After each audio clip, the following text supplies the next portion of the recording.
네, 자, 전산세무 2급 제109회 기출문제풀이 이론 시험부터 한번 보겠습니다. 자, 1번. 다음 중 금융부채에 대한 설명으로 틀린 것. 자, 지금 색다른 용어가 나왔고요. 1번, 문제 1번하고 2번은 지금 이번 109회 이론 시험 15문제 중에서 가장 난이도가 높았습니다. 제가 보기에는 이 정도면 전산세무 1급이나 아니면 세무사 그 이론 시험 거기에 거의 버금가는 수준의 문제가 나왔는데 제가 천천히 설명을 드릴 테니까. 자, 우선 금융부채 뭐 삼각후 원가 뭐 여러 가지 지금 나오고 있는데, 자, 금융부채라는 게 별다른 게 아니고 거래 상대방에게 현금 등 금융자산을 인도하기로 한 계약상의 의무, 돈을 주기로 했다 해서 계약서 썼다 이 말입니다. 뭐 외상비입금, 그다음 미지급금, 그다음 또 대표적인 게 사채 같은 게 있죠. 채권, 요거 언제까지, 만기일 언제까지 얼마를 주겠다라고 돼 있는 거죠.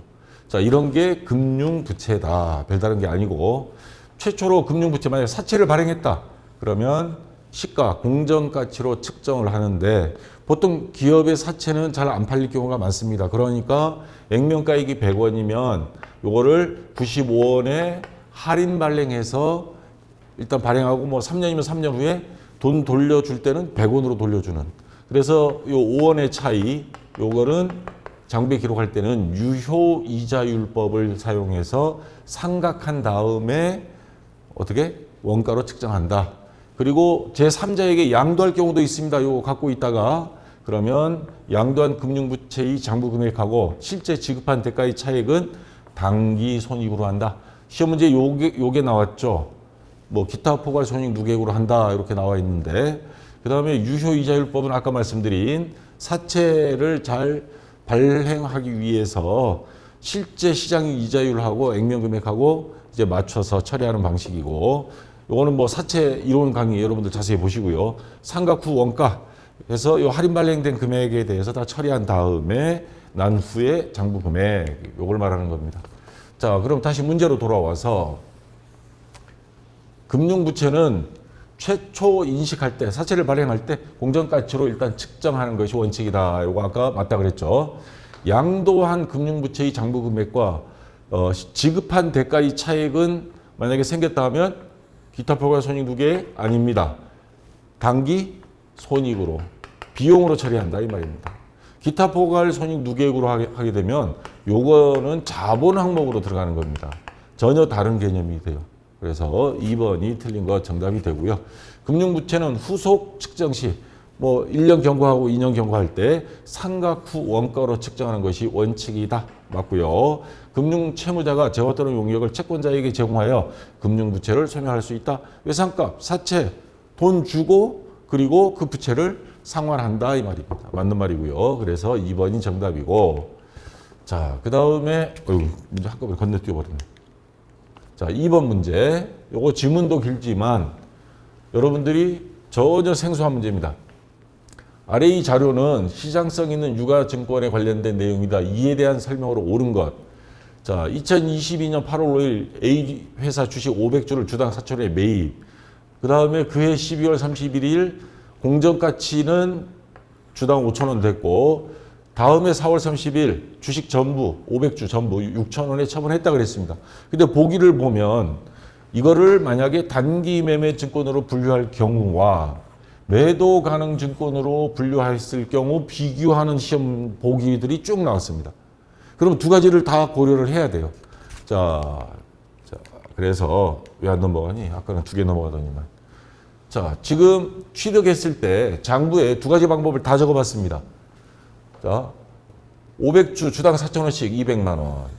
지금 요거는 지금 제가 쓴 요 기출문제 풀이집 정답 및 풀이에는 이거 다 있습니다. 저 어디야, 공인회계사에서 발표한 거에는 이 정도까지는 안 돼 있고. 자, 한 가지 첫 번째는 단기 매매 증권으로 처리할 때 현금 만약에 줬다면 200만 원, 매도 가능 증권 200만 원 이렇게 처리가 됩니다. 자, 요거는 투자 자산으로 들어가죠. 요거는 당좌 자산으로 들어가고, 그러다가 그해 12월 31일 평가를 들어갔어요.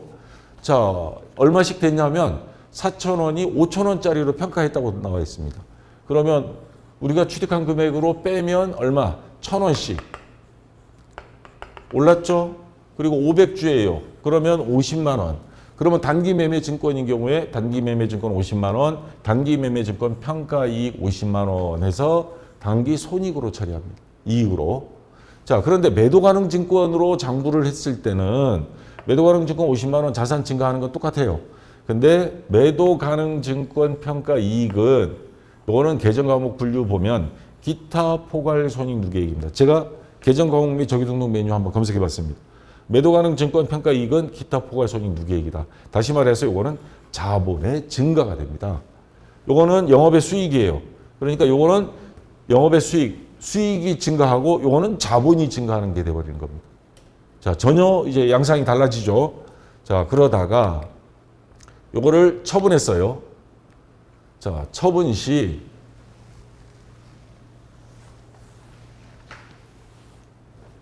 단기 매매 증권으로 처리했을 때는 얼마에 팔았냐면 6,000원에 팔았다 그랬습니다. 그리고 장부상에 전년도 결산 시에 평가 이익이 생기면서 처음에 구입은 4,000원이었는데 평가해서 5,000원이 됐었어요. 근데 팔 때는 6,000원입니다. 그러면 1,000원씩 이익 받죠. 자, 요걸 기준으로 해야 됩니다. 처음 취득한 기준이 아니에요. 그러면 얼마? 500주 곱하기 1,000원 하면 50만 원. 자, 요렇게 기록이 됩니다. 단기 매매 증권은. 자, 이렇게 해서 끝났는데 매도 가능 증권은 복잡해져요. 왜냐하면 한 주당 처분 금액 6,000원. 자, 근데 단기 손익으로 처리한 거 없었죠. 매도 가능 증권 평가 이익 했는데 그건 손익이 아니고 뭐라 그랬어요? 자본 증가, 기타 포괄 손익 무계획으로 했다 그랬죠. 그러면 그 자본 증가로 봤던 거는 요 매도 가능 증권을 처분했으니까 이제 평가 이익은 사라져야 되죠. 왜? 그 주식이 없는데 뭔 평가 이익, 이 자본 증가 된 게 남아 있을 수 없죠. 그래서 그거를 자, 우선 하나씩 보겠습니다. 우선 6,000원씩 팔았다 그랬으니까 곱하기 500주 하면 5, 6, 30, 300만 원이죠. 돈 300만 원 받았어요. 그러면 차변에 현금 300만 원. 그 다음에 자, 매도 가능 증권 평가 이익 요거 기타 포괄 손익 누계액으로 자본 증가로 해서 대변에 있던 거 요걸 없애줍니다. 대변에 있던 게 없어지면 차변으로 와요. 그러면 매도 가능 증권 평가 이익 50만 원 사라집니다. 이익이란 말이 붙었지만 요거 수익이 아니에요. 아까 말한 자본이 증가했습니다. 자, 그리고 매도 가능 증권은 장부에 얼마로 돼 있냐? 최초에 살 때 4,000원 곱하기 500주 해서 200만 원 돼 있었죠. 그 다음 평가 한번 하면서 또 50만 원 증가해서 자, 250만 원 돼 있었습니다. 그 250만 원 장부에서 다 없애줘야 됐죠. 팔았으니까. 그래서 대변에 매도 가능 증권 250만 원. 자, 그리고 나서 요거 차변 합계액 350, 250 빼면 매도 가능 증권 처분 이익은 100만 원이 됩니다. 이제야 요 매도 가능 증권 처분 이익은 요거는 이제야 영업의 수익이 돼요. 그러니까 단기 매매 증권 할 때는 그때마다 이익으로 해서 수익으로 반영하는데 매도 가능 증권 투자 자산으로 했을 때는 그때 이익으로 안 하고 자본 증가를 했다가 나중에 처분할 때 가서 한꺼번에 이익으로 처리가 됐다는 겁니다. 결론은 요 전체적인 이익은 다 같아요. 단지 매도 가능 증권은 2년에 걸쳐서 나눠서 50만 원 된 거고 얘는 이제 처분할 때 돼서야 한꺼번에 100만 원이 이익이 잡힌 겁니다. 그전에는 중간에 요 기타 포괄 손익 누계의 자본 증가로 잠깐 갔다가 온 거고요. 자, 요런 식으로 이해를 하셔야 됩니다. 어렵죠? 자, 그러면 이제 보기로 가겠습니다. 보기도 또 한참을 봐야 돼. 단기 매매 증권으로 분류할 경우 매도 가능 증권으로 분류하였을 때보다 2022년 단기 순이익은 감소한다. 자, 다시 한번 보겠습니다. 2022년. 자, 단기 매매 증권은 바로 수익으로 잡았고 얘는 수익으로 안 잡았어. 그러면 자, 단기 매매 증권으로 분류할 경우 매도 가능 증권으로 분류했을 때보다도 단기 순이익은 감소한다. 단기 순이익은 얘는 자본의 증가로 받고 얘는 수익으로 받습니다. 그러면 단기 매매 증권으로 분류할 경우 매도 가능 증권으로 분류했을 때보다도 감소가 아니고 얘 수익이 증가했잖아요. 그러면 단기 순이익은 커지죠. 얘는 아닌데 얘는 커져요. 그래서 1번은 틀린 것. 자, 그 다음 2번. 자, 단기 매매 증권으로 분류할 경우 매도 가능 증권으로 분류했을 때보다 2020년 기말 자산이 크다? 아니, 자산 증가는 똑같이 됐어요. 이거는 크다 작다가 아니고 똑같다. 그래서 2번도 틀린 것. 3번은 뭐라고 돼 있느냐? 매도 가능 증권으로 분류할 경우 처분 시 매도 가능 증권 처분 이익은 50만 원이다. 아까 얼마였어요? 100만 원이죠. 3번도 틀렸습니다. 자, 다시 4번으로 가서 매도 가능 증권 분류할 경우 단기 매매 증권으로 분류했을 때보다 2023년 단기 순이익은 증가한다. 2년 1년치 전체로 봤을 땐 아까 같다 그랬지만 2023년만 봤을 때 매도 가능 증권 평가 이익은 뭐요? 수익이 100만 원이었죠. 근데 단기 매매 증권으로 했을 때는 50만 원이었죠. 2023년만 놓고 봤을 때. 자, 그러면 순이익은 매도 가능 증권이 많죠. 그러니까 단기 매매 증권보다. 그래서 4번은 맞는 게 되는 겁니다. 자, 저도 문제 자세히 읽지 않고 잘 아까 분개한 거 보면서 하지 않으면 이거 굉장히 헷갈릴 수 있는 문제입니다. 그래서 4번이 정답이 되는 겁니다. 여러분들 이해가 되셨길 바라겠지만 자, 제가 앞에 설명한 거 자세하게 한번 분개를 보면서 이해를 하시기 바라고 핵심은 그겁니다.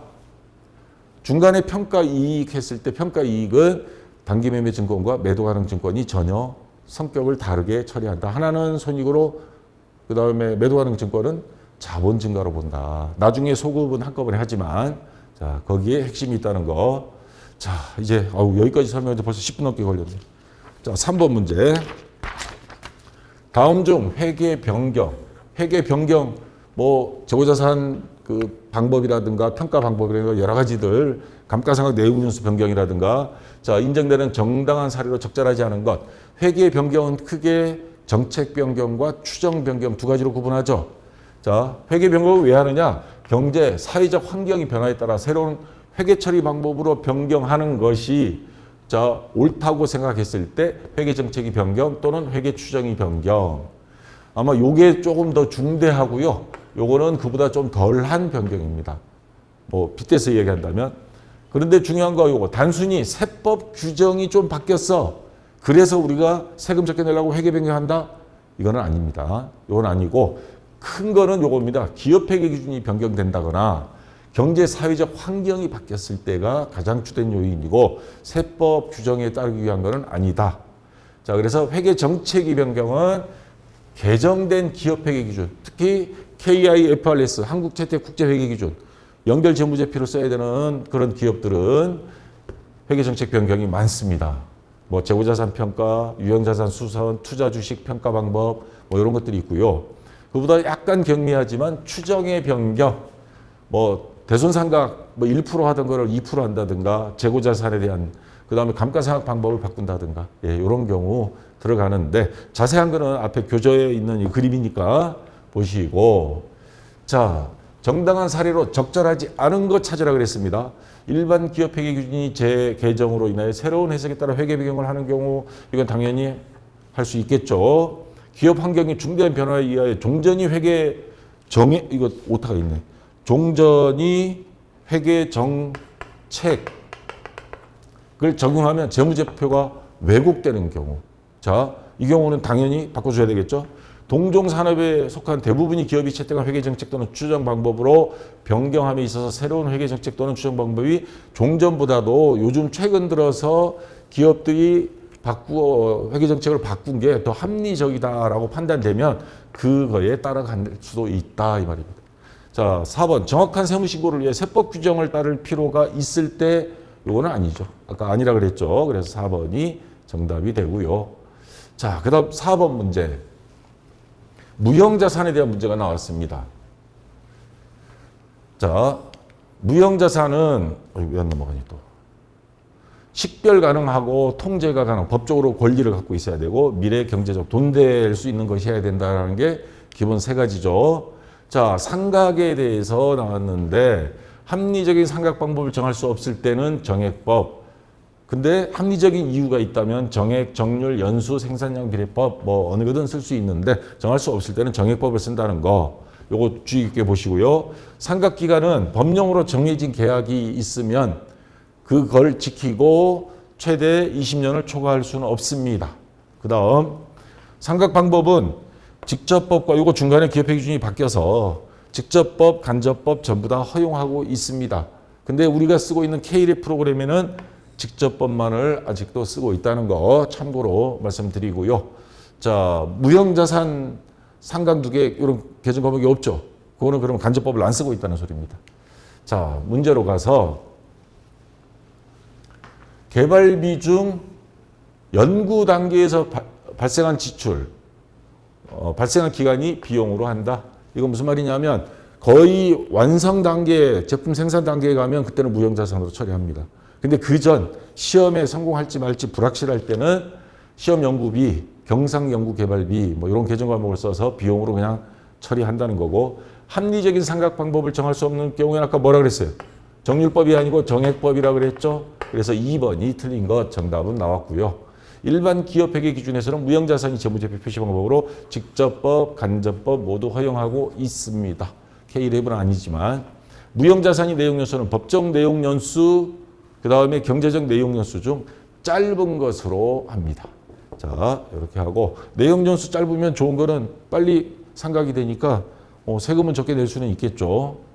자, 그 다음 5번 문제. 자, 다음 중 자본에 대한 설명으로 틀린 것. 자, 자본은 기업이 자산에서 모든 부채를 차감. 자산 마이너스 부채는 자본 맞죠? 자녀 지분, 순수한 우리 돈. 예, 맞고요. 주식이 발행 금액이 액면 금액보다 크면 발행 금액이 액면보다 크다. 액면은 예를 들어서 10,000원인데 11,000원에 발행했다. 그럼 1,000원씩 돈 더 받는 거죠. 그걸 뭐라 그래요? 주식 발행 초과금. 자, 요거는 뭘로 처리한다? 이익잉여금? 이거 틀렸죠? 자본잉여금. 주식 관련이니까 자본잉여금으로 갑니다. 이익잉여금은 뭐예요? 장사해서 벌어들인 돈.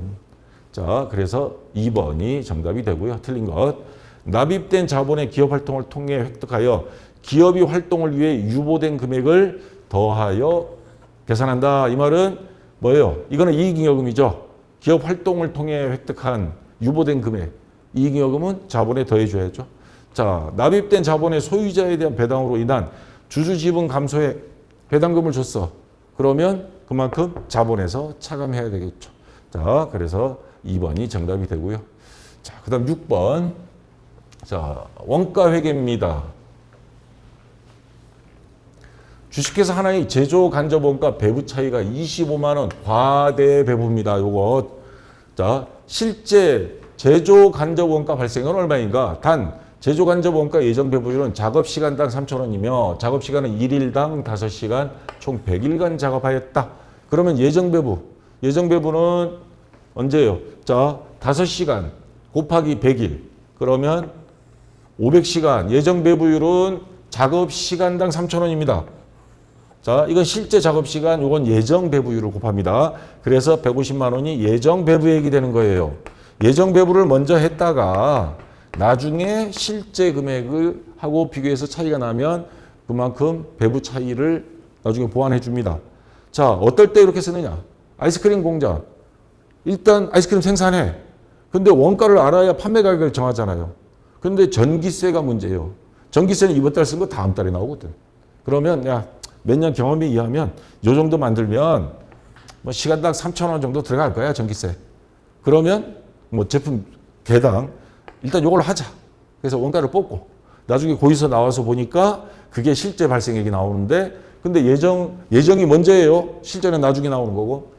과대 배부됐다 그랬어요. 25만 원. 그러면 아까 예정 배부액 150만 원보다도 150만 원이 실제보다 25만 원 더 나온 금액이라는 뜻입니다. 그러면 예정 배부액에서 25만 원 과대 배부된 걸 빼요. 빼면 125만 원이라는 소리죠.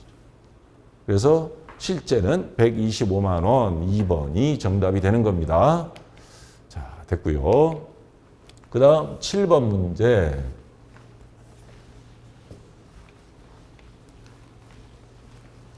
자, 요건 1급에서도 나왔던 것 같은데 주식회사 연우가 2023년에 사용한 원재료는 50만 원이다.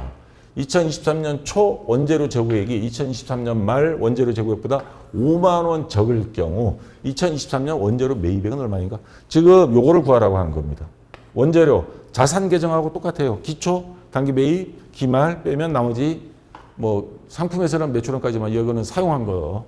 자, 사용하는 원재료가 50만 원. 재료 소비액 사용한 거 50만 원. 그다음 기초 원재료 재고액이 기말 원재료 재고액보다 5만 원 적다 그랬습니다. 그러면 기말이 만약에 5만 원이다 하면 기초는 0이 될 수 있겠죠. 기초보다 기말이 5만 원 많다 그랬으니까 차변 대변 합계액하면 55만 원. 자, 차변 대변 같아야죠. 55만 원. 그럼 단기 매입액 55만 원이 되는 겁니다. 만약에 기초 원재료가 10만 원이다 하면 얘는 15만 원이 되는 거고 그래도 똑같습니다. 자, 그래서 정답은 55만 원 3번이 정답이 되겠습니다. 자, 이거는 그렇게 어려운 문제는 아니었고요. 자, 그다음 8번 문제. 다음 중 제조원가 명세서 이거 프로그램 들어가서 보면서 하세요. 이런 거는 작성하기 위하여 필요한 내용이 아닌 것. 단기 직접 노무 원가 발생 노무비 여기 있죠. 단기 직접 재료 구입액, 단기 원재료 매입액 여기 있고. 그냥 아무거나 가서 보면 됩니다. 요 순서는 다 똑같으니까. 단기 직접 재료 사용액, 재료비 여기 있죠. 재료비. 자, 기말 제품 재고액 얘는 없어요. 지금 이게 원가 명세서입니다. 정기분이든 단기분이든 아무거나. 자, 원가 명세서고 그러면 단기 기말 제품 재고액은 이거는 손익계산서에 가야 있죠. 그래서 얘는 제조원가 명세서 항목이 아니다. 그래서 3번이 정답이 되고요. 자, 9번 문제. 자, 제조간접비 배부에 대한 문제가 나왔습니다. 주식회사 푸른솔은 보조부문이 원가 배분 방법으로 여기 보시면 보조부문 A, B가 있고요. 제조부문 X, Y가 있습니다. 자, 보조부문 A, B 원가가 각각 150만 원과 160만 원으로 집계되었을 경우 아래 이 자료를 바탕으로 제조부문 X, 여기죠. X에 배분될 보조부문 원가는 얼마인가? 자, 이게 무슨 말이냐면 자, 보조부문 A와 B 원가, 보조부문 A 여기죠. 자, 150만 원. 이게 150만 원이에요. 요 금액이. 그 다음에 B는 160만 원입니다. 요 금액을 여기 제조부문에 배분을 해라 이 말입니다. 근데 어떤 방법으로? 직접 배분법을 써라. 이 말은 뭐예요? 너네 보조부문끼리는 서로 하지 마. 요거는 무시하고 요거 기준으로만 비율대로 배분해라 이 말입니다. 이게 직접 배분법이죠. 자, 그러면 어떻게 하느냐? 요거 두 개 X, Y 두 개 더하면 얼마예요? 800시간이죠. 800시간분에 X 제조 부문의 시간은 500시간입니다. 800분의 500 곱하기 얼마? 150만 원. 150만 원. 요거 곱하기 하면 금액이 나오죠. 자, 9번 문제. 자, 얼마가 나와요? 93만 7,500원. 자, 이번에 요겁니다. B, 요 160만 원을 제조 부문으로 두 개 300시간, 500시간. 요 보조 부문끼리 무시한다 그랬으니까 두 개 더하면 마찬가지 800시간입니다. 800시간 분에 X 제조 부문은 300시간. 곱하기 금액 160만 원. 160만 원 곱해주면 자, 요거는 60만 원이 나와요. 그래서 두 개 더하면 얼마? 153만 7,500원. 그래서 4번이 정답이 되겠습니다. 자, 아시겠죠? 자, 10번 문제.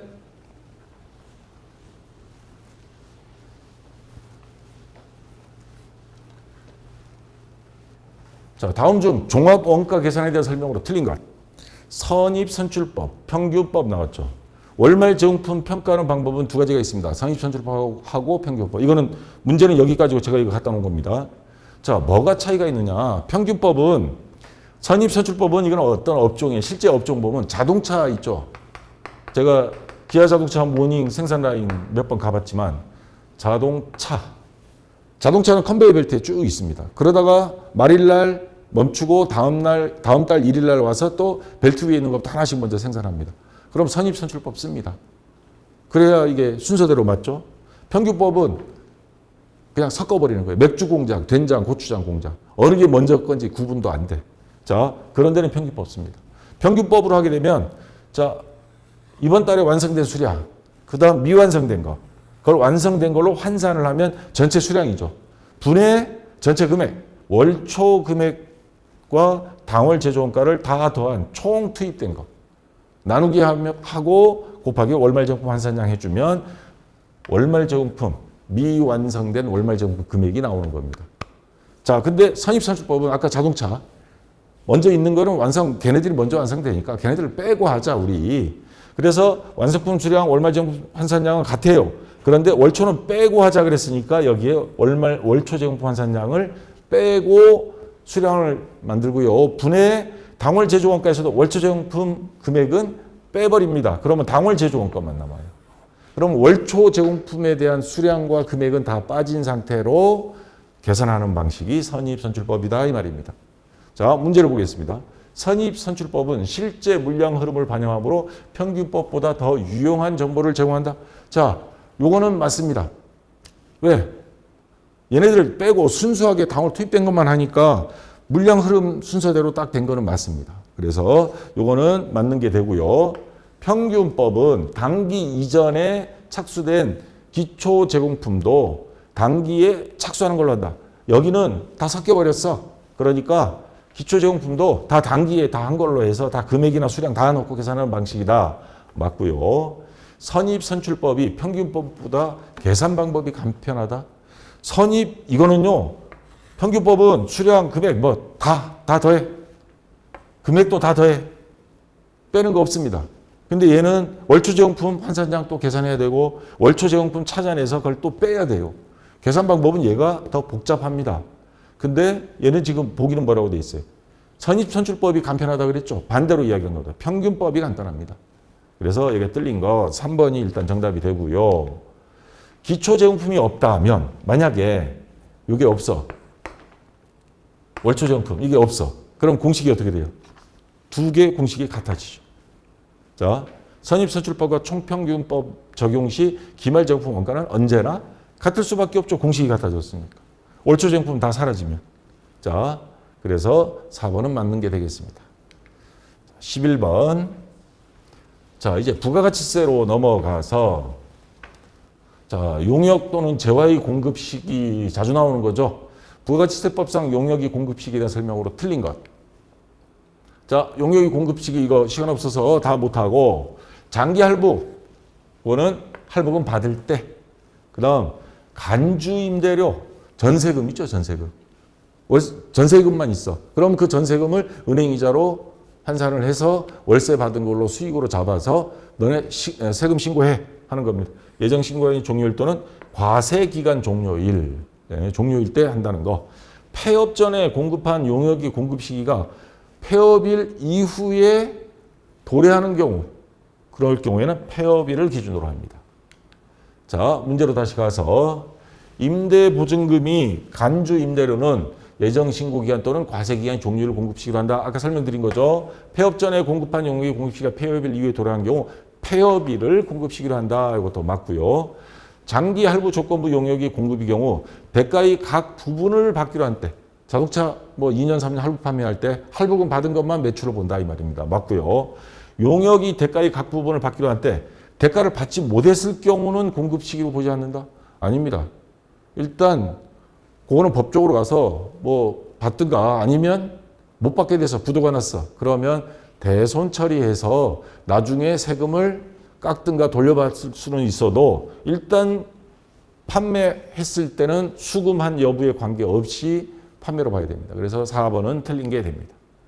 자, 그 다음 12번. 자, 다음 중 부가가치세법상 면세 대상이 아닌 것 보이시긴 할 거예요, 눈이. 자, 일반 서민들이 그렇지 않아도 경제가 어려운데 서민들의 필수적인 거, 그러한 거 농수축산물이라든가 병원, 교육비, 학원, 시내버스 이런 것들은 좀 부가세 없이 하자라는 차원이죠. 그래서 수돗물, 연탄, 무연탄. 근데 시내버스라든가 이런 거는 지하철은 되는데 항공기, 우등고속버스, KTX, 고속철도 이런 거는 부가세 과세 대상입니다. 자, 그 다음에 넘어가서 도서, 신문, 잡지 이런 것들 면세고요. 자, 그래서 우표, 수집용 제외, 우표, 인지, 중지, 복권 이런 거는 부가세 없습니다. 자, 다시 문제로 가서 항공법에 따른 항공기에 의한 여객 운송 영역. 이건 일반 서민의 보편적인 교통수단이 아니죠. 자, 면세 대상이 아닙니다. 1번이 바로 정답이 되고요. 도서, 신문, 연탄, 무연탄 이런 것들. 자, 이거는 면세입니다. 자, 13번. 재화의 공급에 해당하는 것. 자, 재화의 공급으로 보지 않는 것 하면 나머지는 재화의 공급이 되죠. 사업을 양도할 때. 모든 사업에 대한 권리 의무를 포괄적으로 다른 사람한테 양도할 때는 이건 공급으로 보지 않습니다. 회사의 매각으로 봐야 되니까. 그래서 이거 뭐 너희들 회사 팔았으니까 세금 내 이런 건 없습니다. 조세를 세금 낼 돈이 없어. 지난번에 어디 한화인가 어딘가 63빌딩 소유한 그 기업에서는 주식으로 이렇게 납부할 경우도 있고 다른 물납으로 하는 경우도 있습니다. 이런 거는 세금을 낸 거기 때문에 여기에 또 세금 붙이진 않습니다. 경매 처분 당하는 이미 뭐 집 쫓겨나게 생겼는데 여기에 또 무슨 세금을 붙일 수는 없죠. 자, 공급에 해당하는 것.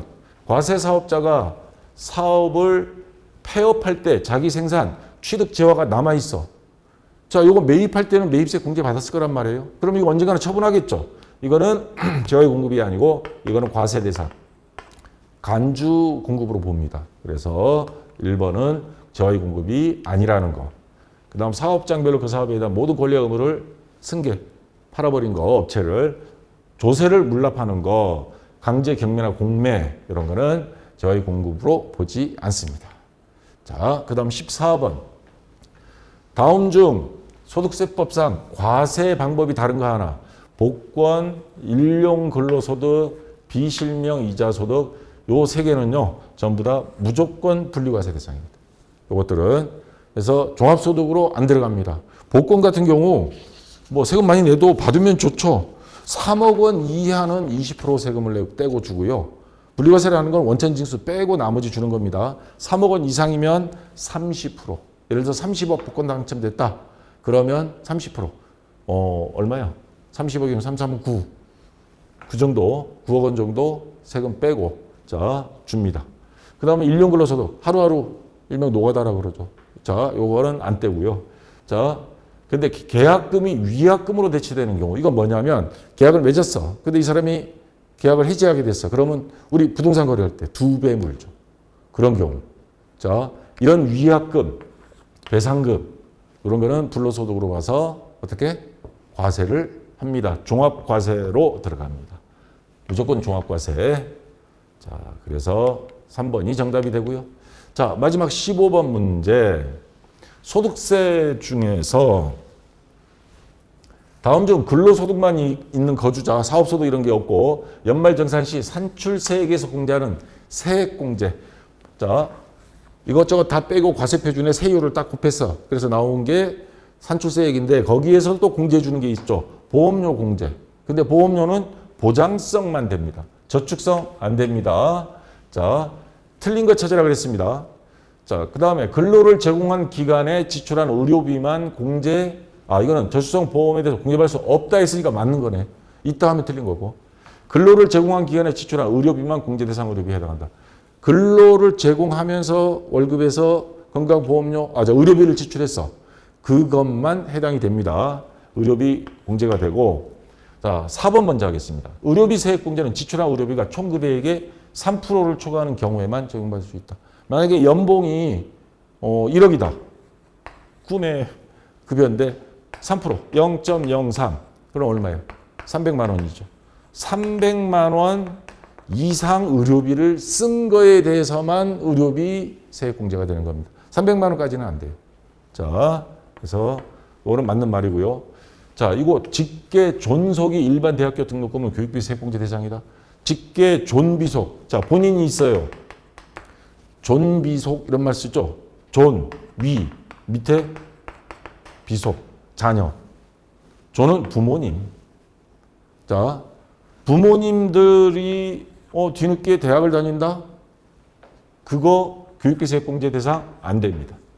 비속, 자녀에 대한 거는 당연히 부모가 책임을 지니까 그거는 교육비 공제 대상이 됩니다. 만 20세가 넘어도 상관없습니다. 이거는. 자, 물론 예외는 있습니다. 장애인 특수교육비. 부모님 중에서 장애인 특수교육을 받는다. 그러면 그거는 공제 대상이 되는데 그건 예외니까 자, 여기에서 3번은 공제 대상이 아니다. 그래서 틀린 거 되고요. 자, 여기까지 해서 다 됐고요. 네이버 박쌤 저자에게 카페에서 보시는 분은 상관없고 유튜브에 질문을 올리시는 분들 아직도 좀 많은데 가능하면 네이버에서 질문을 해주시면 또 여기 오면 질문 답변이 한 3, 40만 개가 있습니다. 검색하시면 다 볼 수 있으니까 뭐 등업 없이 바로 가입하면 할 수 있습니다. 자, 참고로 알아두시고 자, 좀 쉬었다가 좀 이런 시험이 이번에도 좀 어렵던 것 같은데 쉬었다가 다음 시간 실무 시험 같이 해보도록 하겠습니다. 자, 수고했습니다.